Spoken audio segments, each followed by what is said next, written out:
Welcome to the Face-to-Face Ministries podcast. I'm Kathy Little. And I'm Melinda Wilson, and we are talking all things inner healing, true connection with Jesus, and the full benefits package of the cross. Thank you for joining us.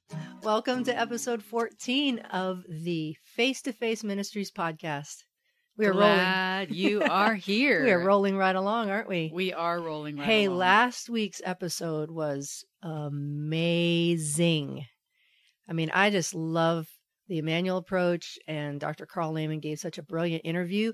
And the beautiful thing is that we're not finished with Karl Lehman. We got a whole nother episode. Yes, he was so gracious to give us about an hour and a half of his time. Yeah, it was amazing. This guy is the real deal. Yeah. Not only does he have 30 plus years of research experience and practical therapeutic experience as a psychiatrist, but as a follower of Christ, as one who's been searching for this, really for a healing approach that everybody and anybody can use, as you'll hear more about. Yeah. And he's genuinely just a really nice humble guy. He is a great guy. Yeah. And the wonderful thing about the Immanuel Approach is that these pieces he has researched 40,000 plus hours and researched these simple steps and unique things to this particular approach that make it accessible for somebody who has a third grade education in Uganda. He uses that illustration that it's that accessible and easy. This is a little bit longer episode because we didn't want to stretch this out over 3 or 4 weeks. We wanted to get it as concisely as possible because it's really important information. And we know that this is such a valuable piece of information. We wanted to get it out more quickly. So this is part 2. Buckle up. It's going to take a little bit longer, but it's well worth every second. It is worth it. So just enjoy being in your car or your home or wherever you are and let it sink in. Yeah, here we go. Dr. Karl Lehman, part 2. The relational circuits aspect, because I do a little bit of teaching on that. And because you're a brain scientist, like truly, officially, technically with an MD after your name, can you explain in layman's terms what you mean by my relational circuits being off or on? Yeah. So, I think the whole Bible teaches that relationships are important. The whole point of the main message of the entire body of Scripture, what the theologians tell me, is about relationship with God and with each other. That's kind of a big deal. And if that is true, and God is intelligent, you would design the brain to do relationships. Well, it so happens there's a great big part of your biological brain that's designed. It's the hardware that runs relationships. Being able to watch a person's face, you do a little nod, I can tell them there's 100 little subtle body language, nonverbal things you're doing. And my right hemisphere is tracking all that. And if you start nodding, I'd say I would poke you. If you look the other way, I would wait until you come back. If you answer your cell phone, all that stuff. Mm-hmm. There's a big chunk of your brain that does all that relationship stuff. Mm. And what's interesting is that relational chunk of your brain, your whole brain works best when that's on. All your relationships work best. You'll feel connected to people. You'll be able to see their hearts. You'll feel spontaneous compassion. In my other book, there's a whole chapter that describes what are relational circuits and what does your whole life look like when they're actually online, functioning like they're supposed to. And it looks like this is the way God designed us to be. Now, a number of things, physical pain, increased stress. The biggest one is the higher stress goes, the harder it is for your relational circuits to stay online. And if you're having negative emotions of any kind, fear, anger, shame, the higher the intensity of negative emotion goes, the harder it is to keep your relational circuits on. And that's a skill you can develop, but that's kind of the real simple summary. So certain scenarios like stress and pain, painful emotions especially, can dim or turn your relational circuits off. And when they turn off, when your relational circuits are off, there's a whole chapter about how does that look. And what it basically looks is, irritable, frustrated, decreased patience, decreased tolerance. You don't feel connected to people. Problems are more important than relationships. You're willing to sacrifice people in order to get what you want or solve the problem. It's like if you wanted to describe the SARC, the way that we operate. It's like, this is the way people do when they're SARC, when they get in trouble, when they hurt people, when they sin. It's like, that whole picture is what happens when your relational circuits are off. What's SARC? SARC, the fallen man, I'm not a theologian on that one. Jim Wilder has good stuff about the SARC, but it's like... Is that kind of like what you'd call the flesh? The flesh, yes, thank you. That flesh, yes, the flesh. Okay. So yeah, if you watch, and since I wrote the book, I if you spend like 10,000 hours focusing on something to study it and develop and put it into language, you become an expert on that subject. So I am on relational circuits. Anywhere I go, I can notice if people's circuits are on or off. And when people's relational circuits are off, it's like, that's the whole picture of the flesh, and every kind of problem you can imagine happens. When people's relational circuits are on, it's like there's a really, really big overlap with how we're supposed to be when we're sanctified, and when it's just basically your brain does relationships the way God designed and intended them to run. That'd be one way to say it. And like I said, in the other book, there's a whole section on what are relational circuits. How can you tell if they're on? What does that look like? How can you tell when they're off? Then there's a whole section of when you notice that they're off, how can you get them back on? And Charlotte and I, my wife and I, we apply stuff from that material of outsmarting yourself, like every single day. And I don't mean like a lot, I'm exaggerating. I mean like 364 and a half days a year, and most days like 5 times. And we apply that material in our marriage every single day. Can you give a as quick as, As Dr. Lehman works. Yeah, or less than 10,000 hours of study. And so I don't mean to insult you, because I know you've spent so many years doing this. But so we do want to thank you for the work you've put in, because then you hand it to us and we reap the benefits of your thousands and thousands of hours. I was thinking about that a lot. I'm like, that, and I was doing the math, which I'm not very good at, but I was like, that's like 10 years of, That's so I'm correct. just mind blown about how much. 40 hours a week for 5 years is 10,000 hours. Yeah. It's like, what? Yeah. So, but you're giving us this free and without having to get a PhD or an There MD. you go. Appreciate that. That's what I was for. I believe it feels like the reason my mission in life is to figure this stuff out, how to actually make it workable and help. I would ideally like 7 billion people to be able to understand this stuff so that they can have better relationships with people and with the Lord, which I think that's like, if you reverse it, is the greatest commandments, have better relationships with the Lord and people. So, and that whole connection piece is, we're about connection not only with God, but with, horizontal and vertical, because you have to have both, and we're created for both. Yes. And as far as I can tell, I mean, obviously the brain scientists don't say anything about your relational circuits are supposed to connect with God. I mean, obviously that's not in the secular brain research, but my observation is the same relational circuits that run your relationships with other people seem to be in the middle of your relational circuits, your relationship with the Lord. And this, all the same picture of when you relate to other people better, neurologically, is those exact same conditions are totally correlated when you're most able to connect with the Lord, most able to hear his voice, most able to respond, most able to live as God teaches and intended.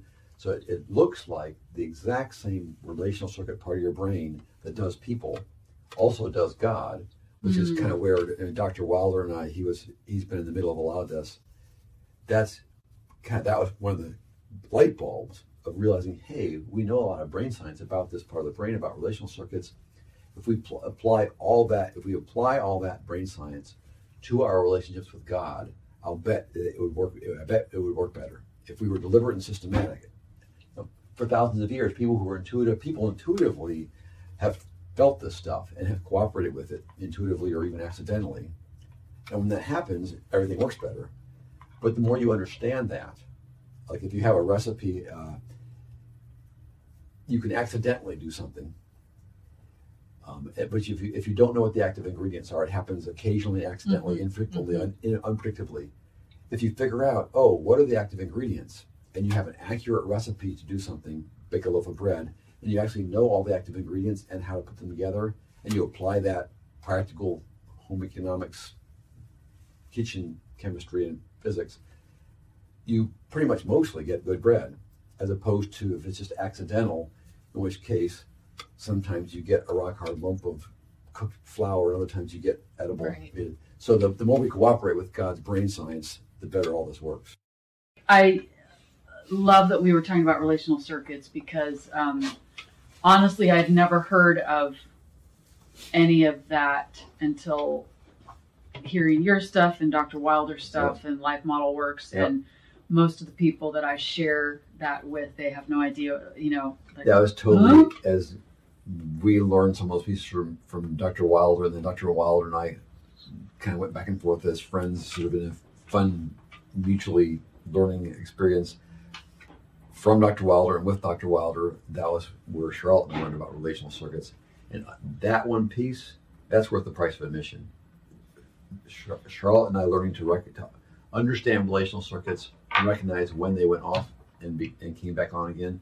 Just that one piece has changed our lives. I mean, that has changed our lives. Oh my gosh. Can you touch on that a little bit more, and then we'll go back to Immanuel Approach, because there's still some more questions there. But so when you recognize that, and this, I don't think anyone would have a problem recognizing when they're off. That's when you're saying you're irritable, I can't connect with you, I really don't even want to be in the same room as you. I don't get any joy from being with you.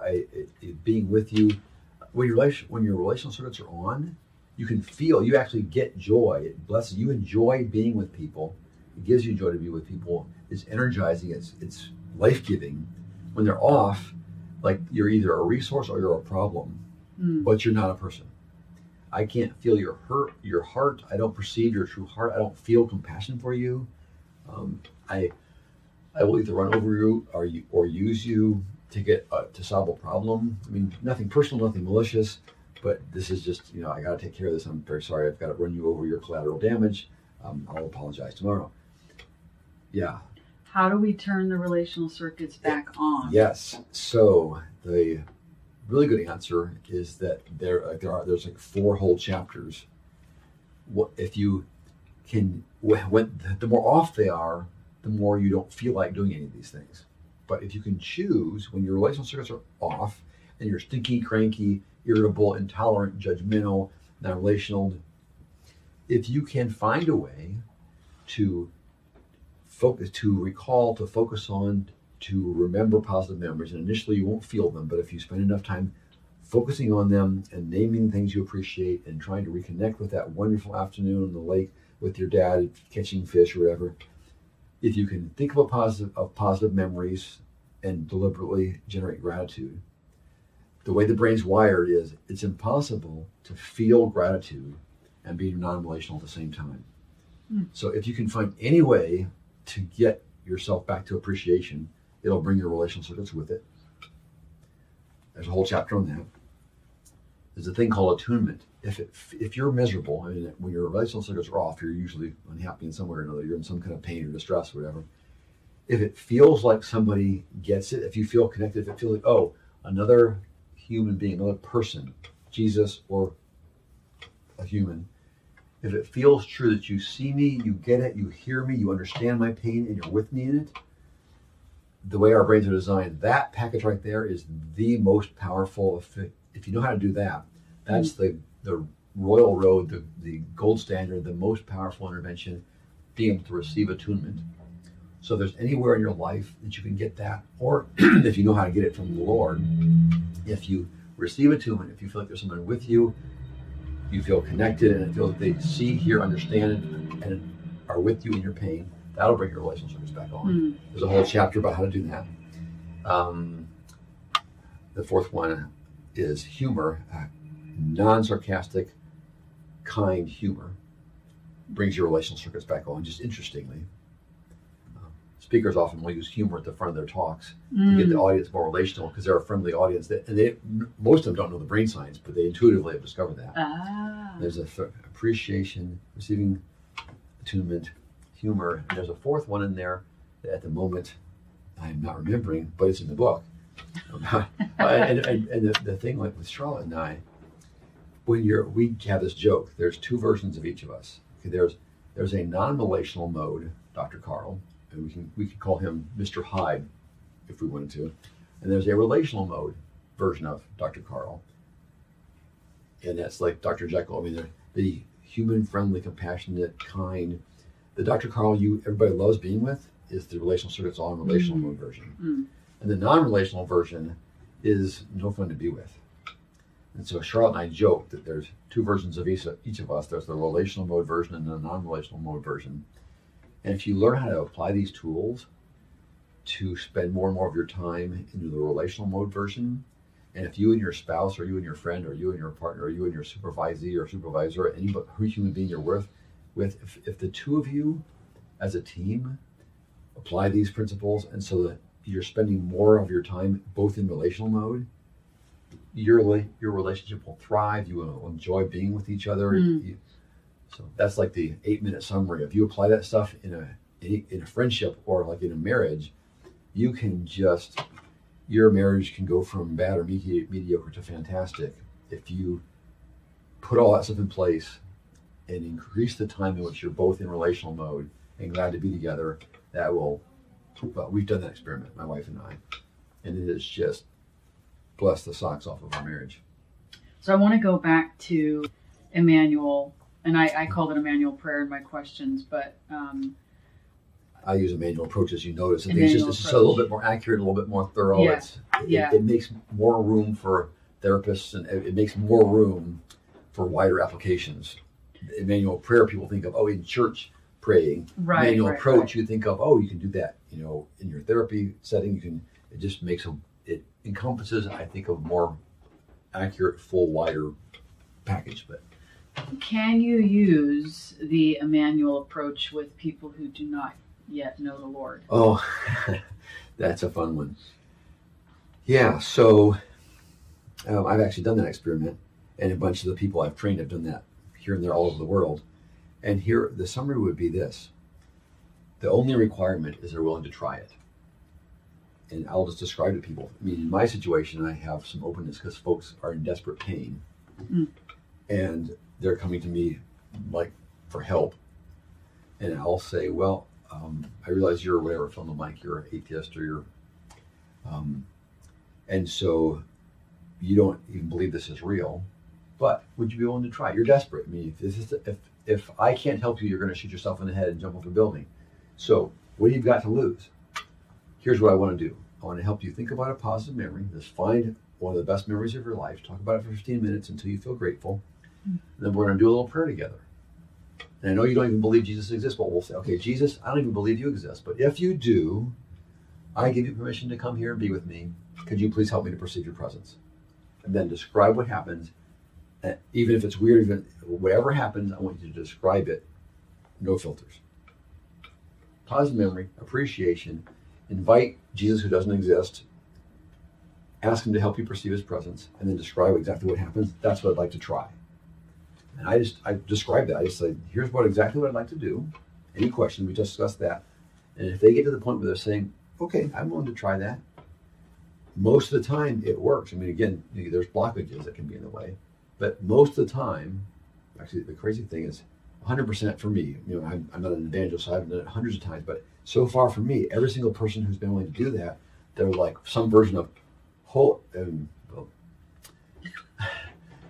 like, oh my goodness, they're just like startled when Jesus shows up, and they're just like, holy crap. And they have an experience with the living, personal, interactive presence of Jesus, and that's very interesting. And all kinds of cool things happen. I get responses like, is this what you Christians do?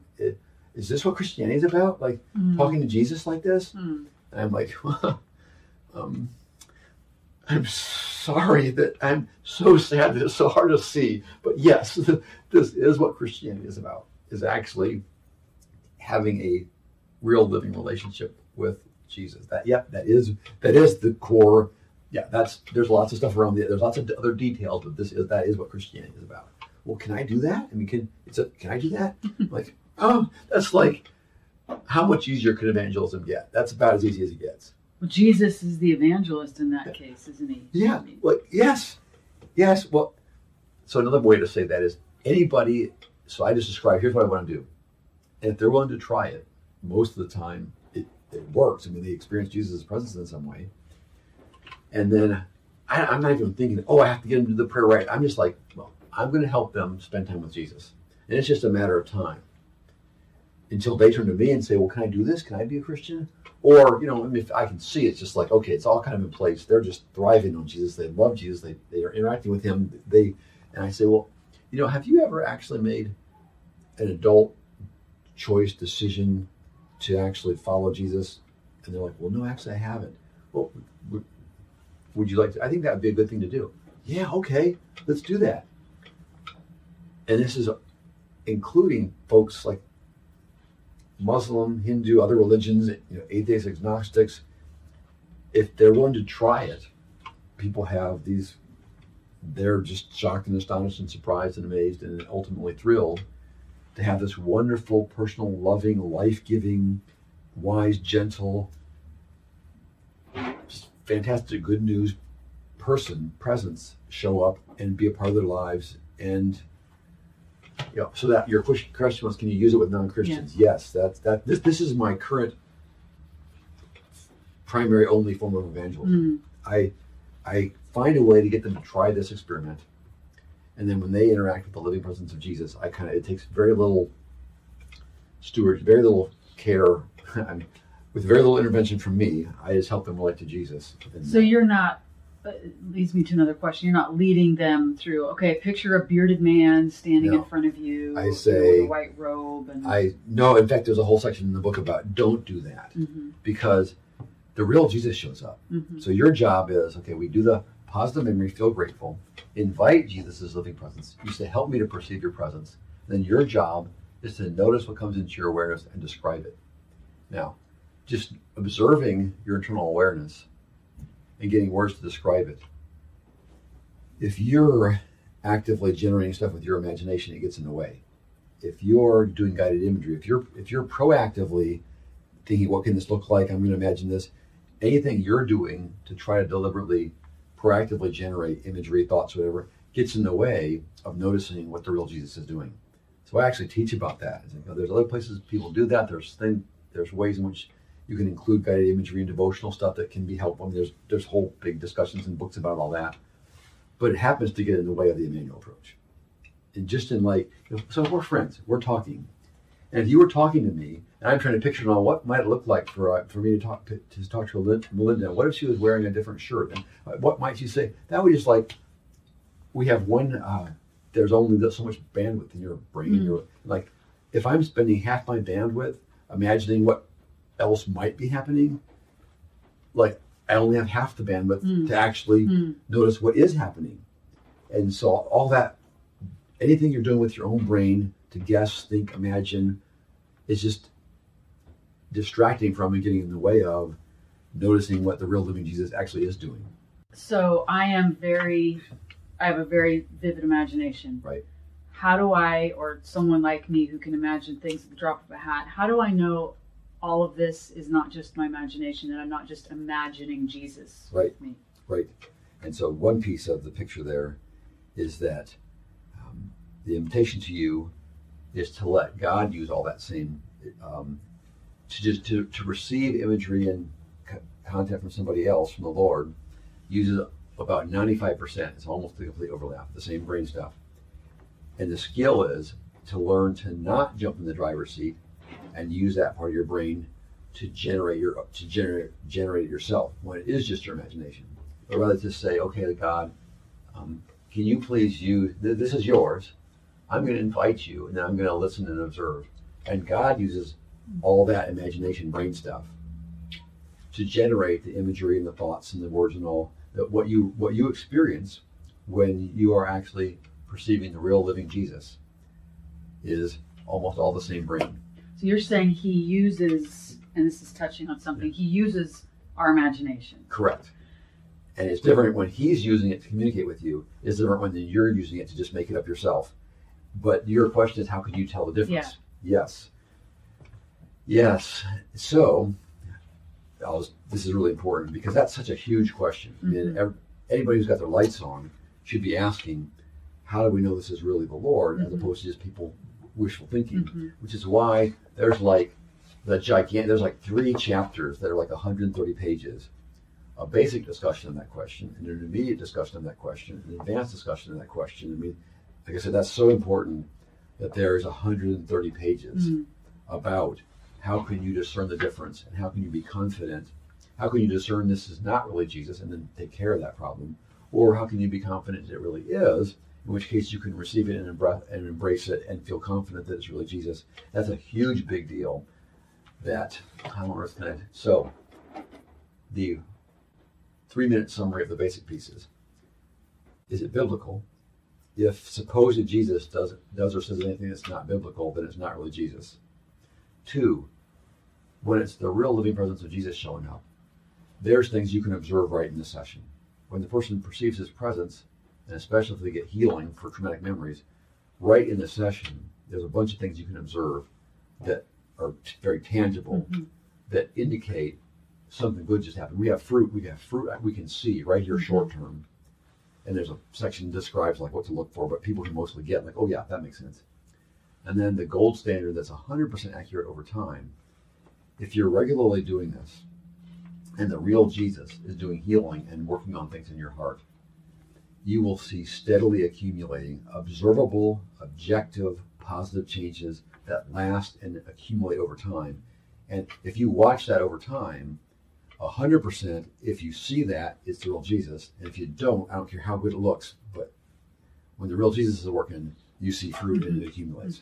So that's... Yeah, that does. And I want to also address people who, because I've heard this argument too, that they fear that this is just New Age visualization. They like, if you use any, so I try not to even say visualization because people kind of. So this is a good one. If you're so afraid of visualizing, we say, okay, let's just not use that part of our brain at all. Well, then you might as well take out your eyes, because you can't, every time you see, like, all the same brain, all the same neurology you use to actually see when you walk around town and drive your car, when you use visualization or even remember anything visual, almost all the same neurology lights up. There's a little teeny piece of difference about I'm imagining it versus I'm seeing it. But the part, all the visual machinery in your brain that you're actually seeing me with, if I walk out of the room, you close your eyes and then you try to remember, or you remember what just happened, you all the imagery there in your memory, it's all the same machinery. Or if you imagine, what would it be like if Dr. Lehman were still here and I'm going to pretend to be talking to him? Anything visual in that imagination is coming from the same visual machinery. That's part of why the validity of the concern, because there's a lot of overlap, and you can mistake one for the other. But those folks who are afraid about New Age stuff, would they say we're so afraid of seeing stuff that's not real that we're going to never see anything? We're going to sew our eyes shut and take out the visual part of our brain. It's like, well, that would be ridiculous. You don't throw the baby out with the bathwater. Let's embrace all the ways in which God wants us to use our visual cortex and just learn how to tell the difference. That we don't want to be doing New Age visualization that has all kinds of risks and problems. And there's a way to tell the difference. And it's the solution is not, let's not use our visual cortex. Let's sew our eyes shut and like be blind for the rest of our lives. I don't know if that made sense or not, but to the brain scientist to me, that's just so, there really is a pretty strong answer to that question. I would love to know what makes there's a lot of different, inner healing prayer modalities or models like Sozo and others that I don't even need to mention. There's probably more than I could even think of. Agnes Sanford was doing it back in the 50s. Yeah, Elijah House. The Vineyard, John Wimber, the Lynn brothers. I have on my shelf 15 books about people who've done some version of connecting with Jesus, emotional prayer, healing for emotional trauma in the context of prayer, tools that work, tools that have been used all over the world since the 1950s. Agnes Sanford, thank you very much, and that helped me get started. What's unique? What's new? What's different about the Immanuel Approach? What is unique about the Immanuel? A really important point is there's a big overlap.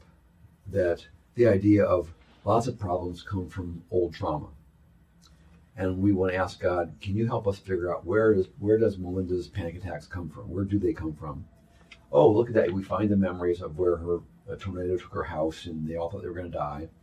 And then you, in some way or another, ask God to help heal that traumatic memory, which is causing the panic attacks. And the Lord in some way heals those traumatic memories and the person gets better. That core, great big core, important core, is a part of Agnes Sanford, Francis McNutt, Ed Smith, Theo Fosdick, Sozo, Elijah House, secular EMDR. A bunch of that core is the same, but there's also some new pieces that are really important. And there's actually so many new pieces, it'll take me a little bit to do this, but as far as I know, nobody else knows about relational circuits, actually understands the theory, and so deliberately applies brain science to get them on at the beginning. To deliberately use positive memory and appreciation to turn on your relational circuits, that's new. And it's simple once you know it, but it's really big for your brain. Understanding how relationships are memory mapped. So we use past memories with God to actually even more specifically prepare your brain to connect with the Lord. That's new. Instead of let's talk, I'm going to lead, and we're going to spend an hour finding the traumatic memory, storing it up, putting it all together, setting up the whole thing. And then we say, okay, and Jesus, can you please come down and heal it? Works, but using these tools to get the connection with Jesus right at the beginning, and then instead of being a well-trained person who's going through 400-page manuals, I can be a 23-year-old volunteer with a 3rd grade education. I help you connect with Jesus right at the beginning, and then all I do for the rest of it is just coach you to interact with Jesus. My perception is the Immanuel Approach is the most thorough, most extreme version of we help you connect with Jesus right at the beginning, and then he's in the driver's seat. The general is in the room. The colonel just says, "What can I do for you, sir?" And that makes a big difference because Jesus knows all this stuff, and he doesn't have to get the training. And as long as he's in the driver's seat, a volunteer beginner layperson can do this. That's a pretty big new piece. Yeah. The whole flipping, and everybody gets it as soon as you say it, they all say yes. Healing is all about, let's find those traumatic memories and heal them so that your life is better. That's wonderful. And it's also Jesus and God, that's in there nice. This is, the number one priority, objective, is removing blockages that are between you and Jesus. That's the number one reason we do emotional healing. And isn't it nice that we get symptom relief and our lives are less painful? That's something we deliberately name, and I'm not aware of anywhere else where they name it that clearly and that explicitly. And if you're talking to me, I'll flog that. And if you're not catching it, I'll chase you. The thing about Immanuel interventions, lots of other techniques, they just occasionally, randomly, unpredictably, people say, "Oh, Jesus is here." I mean, that happens. The Immanuel, experiencing Jesus' Immanuel presence, that happens at Theo Fosdick, in McNutt, in Vineyard, all over the place. But it's like, it's not a deliberate part of the process. When it happens, it's like, oh, wonderful and welcomed. But as far as I know, nobody else applies this stuff. Like that's the number one thing, is to help you connect with Jesus. As opposed to, we're focusing on healing, and sometimes Jesus shows up in some tangible way. That to me is that's a significant difference. The capacity piece, I'll just have to touch on it for lack of time. It's in the book. But understanding brain, mind, spirit capacity and how that's a huge, big part of healing. I'm not aware of anybody else, any other methods that actually know that explicitly and teach about it, which is significant. The safety net piece, where you having the positive place at the front end that you can come back to. I'm not aware of anybody else doing that. And then the thing about how important your brain has been designed to work in community. You'll have to explain that later, audience. But there's a way in which your brain has been designed to work in community, and that where you coach the person to describe stuff, whether or not there's a whole section of how to help people catch subtle things, and other people include that to varying degrees. I learned it from Dr. Smith, just the practical piece, but nobody else that I'm aware of understands the brain science so clearly. And what I find is if I teach that, the more clearly people understand that, the more effectively and thoroughly they apply it. So that's, I missed a few pieces, but to me there's a whole set of those things that are new and unique, while acknowledging there's a great big piece that's the same and overlapping. So. And you mentioned, and actually Father Andrew Miller with HeartSync mentions this too, and so I thought it was wonderful that I'm hearing this again, that basically pain relief is wonderful, but what is the true goal of this Intimacy with Jesus. Intimacy with Jesus. Yep. And it works. I mean, it's the cool thing is that it's not just we name that as a priority, but the pieces of the Immanuel Approach inherently actually facilitate it. And there's a whole chapter on the internet about that. We have the 30 seconds to talk about it here. But it's not just I as a developer of the Immanuel Approach, say that's important, but the actual pieces, if you do them, whether you know about it or like it or not, they inherently actually help you connect with Jesus and increase your intimacy.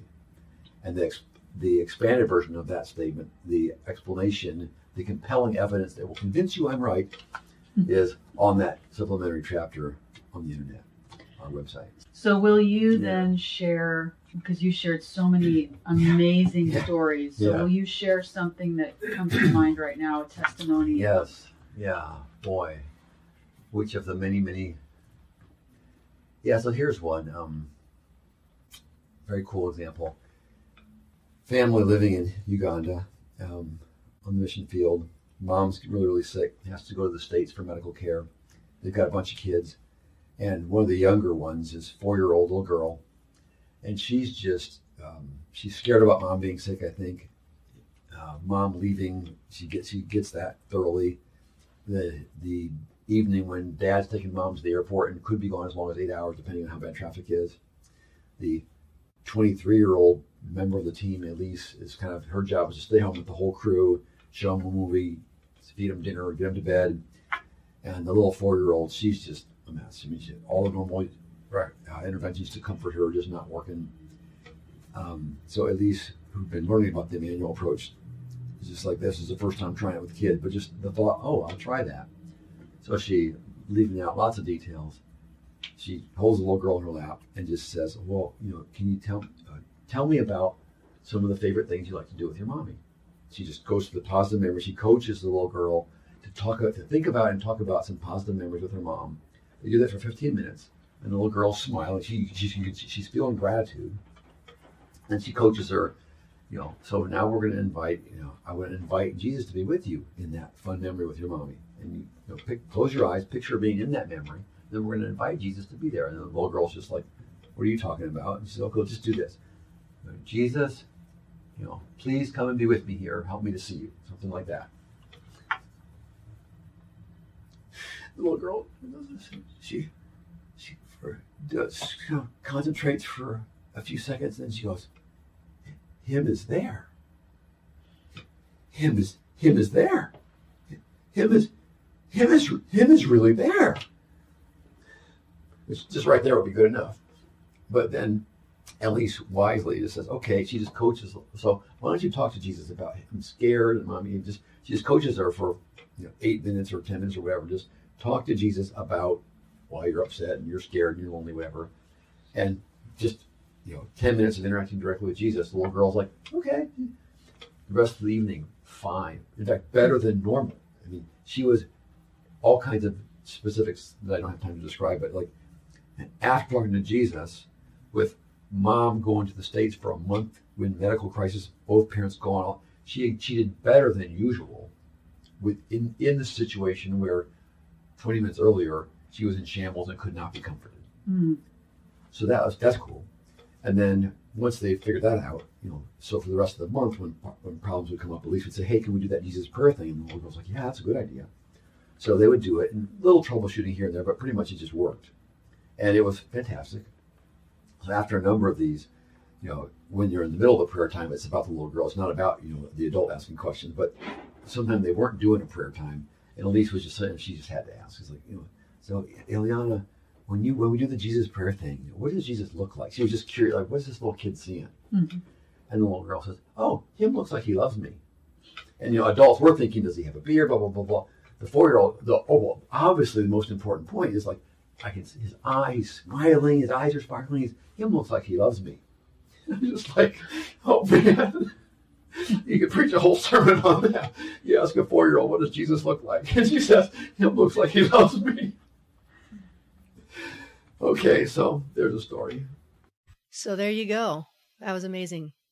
It was amazing, and it brings me back to the actual interview with him. And actually, as I'm saying that right now, that is an appreciation memory for me, because I'm recalling sitting down with him in the pastor's office in a church in Virginia. That was where we had the interview, in the office of a pastor in a church. And Dr. Karl was so enjoyable to talk to listen to, so fascinating. So I am actually having an appreciation memory right now, thinking about, and I won't describe it all because I could describe the office to you in detail, as he says to do, to recall an appreciation memory. But I actually am feeling appreciation for Dr. Karl right now, thinking about this interview. Yeah. And just so that our listeners understand, we do not feel like we have attained anything like, or we're all that, or we're finished with our emotional healing and our growth and our moving from glory to glory. I just this past week had an Immanuel appointment with one of our team that works with us, and spent some time with her and had her lead me through some Immanuel stuff. Cause I was stuck. I got really stuck with some stuff, and I was really having a hard time hearing and connecting with him. And so I called up my friend Juliet and I said, I need your help. And so she actually, I've had Immanuel Approach prayer even just in the past week. And it's something that obviously if you're able to, relational circuits are on and you're able to do that yourself, that's great. But they do say and encourage that it is good to have somebody else help you and to be able to have somebody to describe that appreciation moment to. And like you said, you're thinking about your appreciation moment in the office with Dr. Karl. And I'm thinking about my appreciation moment so recent from this appointment that I had last week at Lake Tahoe, which is like all the feels for me. I love Lake Tahoe. It's a very thin place for me. And so just so you know, we're not coming at this from a place of having arrived. We're coming at this as a place of, hey, we're on the journey with you.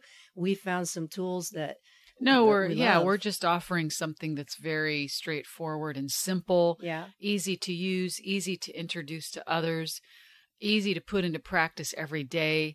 And really, practicing appreciation changes our neural pathways. Right. And when we start practicing appreciation or thinking of a specific appreciation memories, this is not imagining something that has happened to you. It is an actual memory that you're thinking about where you felt appreciation, where you felt gratitude, where you felt joy, where you felt peace. And it could be something as simple as when I had good cup of coffee with a dear friend last week at a cafe, and we were just enjoying each other's company and enjoying a good cup of coffee. And that could be as simple of appreciation memory. It doesn't have to be complex or highly detailed, although it is important to recall as many details of the memory as possible. That is really helpful to be thinking about what you're hearing and seeing and feeling in that moment.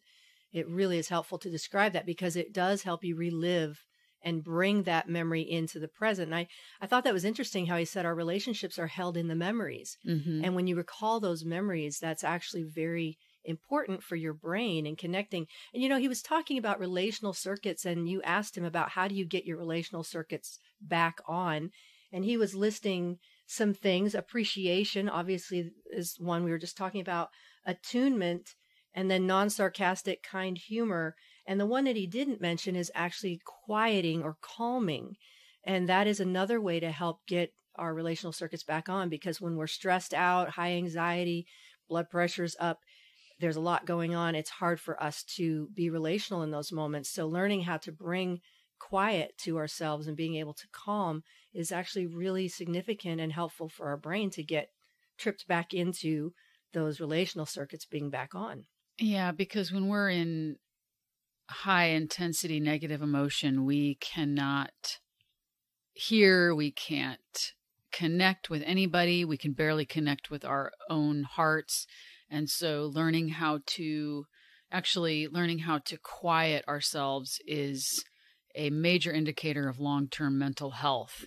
according to psychological studies and done by many. So learning how to come down from the big negative emotions is very, very important for long-term mental health and stability. So how do I regulate my emotions? This is part of it, is learning how to quiet myself. And these are also tools that we teach that are available for anyone to learn and do, but so important to make a habit in your life. Absolutely. And how fascinating when you were asking him about how does the Immanuel Approach work with somebody who doesn't even believe in Jesus? Mm-hmm. And the stories that he was telling and the examples that he was using, all they have to do is be willing to give the experiment a try. Mm-hmm. And so that's like the thing where Jesus is there and they encounter him and then they want more. And he said that's his number one primary form of evangelism. And I'm thinking, wow, how could you deny Jesus when you meet him and encounter him in that way? And who is Jesus not going to, present himself to if they're asking? I mean, of course he's going to, especially someone who doesn't know him, saying, show me who you are. He's like, oh, I've been waiting, and it's really not that hard to evangelize if you do that way of, well, why don't you ask him yourself? But you can start even with the quieting exercises or the attunement or appreciation. And so those are just another way of connecting even non-Christians to Jesus. Yeah, and I thought it was really interesting when you asked him about guided imagery, Mm-hmm. and he was pretty strong about the brain science behind that's not really good, that Mm-hmm. should not be done. And I know that some models may kind of drift into that, but as far as how the brain is working and connecting with Jesus, if we're planting a thought or an idea in somebody's mind or a suggestion of what they should be seeing, that can be very distracting. Because I'm working hard at trying to imagine a scene. Right. And going, oh, well, wait a minute. Should the tree be there? Should the tree be there? Should the chair? Oh my gosh, is there a person there? Instead of actually going to a real memory, then you don't have to try to make something up. And then asking Jesus into that memory instead of trying to conjure something up or listen to what someone else is saying. And not to criticize that in a negative way. If that works for some people, like in guided biblical meditation, that can help. But in respects to actually getting our brain healed and memories healed, it's important to let Jesus be the guide of this, starting from a place of appreciation, because then we're actually feeling good and we're not starting from a place of pain. Right. Nor are we having somebody else's voice distract us from what Jesus wants to say. So I thought that was an interesting point and very helpful. And, the Immanuel Approach, it is very unique. There are so many inner healing models, and that is our goal, to get the word out about all of the different offerings. We're going to be continuing to release interviews for different people who have been founding and key voices in different models. But when we were asking Dr. Karl about what makes the Immanuel Approach unique, and he was talking about how all of them kind of have an overlap of, hey, there's a painful memory here that's causing bad triggers today. Let's get healing to that. But they aren't necessarily intentional about prioritizing connection with Jesus right at the beginning, out of the gate. And that is the thing that makes the Immanuel Approach so powerful and different and unique. And it's why we use it, because having that connection and intimacy with Jesus is the ultimate goal.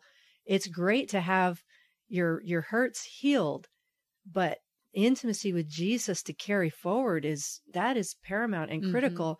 And so we use the Immanuel Approach in the inner healing prayer ministry that we do. That is the primary tool that we use as a foundation for all of the other tools that we've been cross-trained in. When we get into the session and things come up, there are different things that we may pursue, different tools, different tracks, whatever. But the main goal is to establish that connection and help people maintain that connection with Jesus. It's so critical and so important. Well, we hope that you have enjoyed this interview with Dr. Karl Lehman. And he mentioned a couple of books. Yeah, he has written a couple of books. One is Outsmarting Yourself. Yeah, that one's great. Outsmarting Yourself. And he talks a lot about relational circuits and the importance of having them on. Having our relational circuits on is critical in being able to have good relationships and having relational skills. Because if my relational circuits are not on, I don't want to talk to you. You're a resource or a problem, and I don't want to connect with you. So there's chapters and a lot of pages about relational circuits and why they're so important, not only for just our own connection with Jesus and myself, my own heart, but with maintaining good relationships with others. He also wrote a book called The Immanuel Approach for Emotional Healing and for Life. He calls it the Big Lion Book. So when he refers to a book, he says, "Oh, that's also in the Big Lion Book." That's because there's a painting of a big lion on the cover of that. It's quite a lengthy book. It's about 700 plus pages. But don't be intimidated by that because you don't have to read it cover to cover. There's incredible, tons of stories, wonderful content and examples. And I would strongly recommend either or both of those books. And you can find those at ImmanuelApproach.com. That's all one word. And Immanuel is spelled with an I. ImmanuelApproach.com. Well, thank you for listening to the Face to Face Ministries podcast. If you have any questions for us, you can contact us through our website, which is face2faceministries.org. That's faceministries.org. Like us on Facebook, follow us on Instagram at face2facemin. And while you're on our website, check out the bottom of that page. You can sign up for our monthly newsletter. And please subscribe to our podcast. Give us a 5-star rating if you'd be so kind. We'd really appreciate it. Please write a review on whichever platform that you listen to the podcast and share it with your friends so that you can help us get the word out. Help us get the word out. And also, if you would like to invest financially and become a supporter of the podcast, you can go to face2faceministries.org/give for information there. We're going to continue to pump out valuable content and getting some more interviews to share with you. So if you want to be part of that, we would welcome that. And we would deeply appreciate your support, your financial support to keep this going. Thank you so much for listening, and we'll be back soon with more content. Bye for now.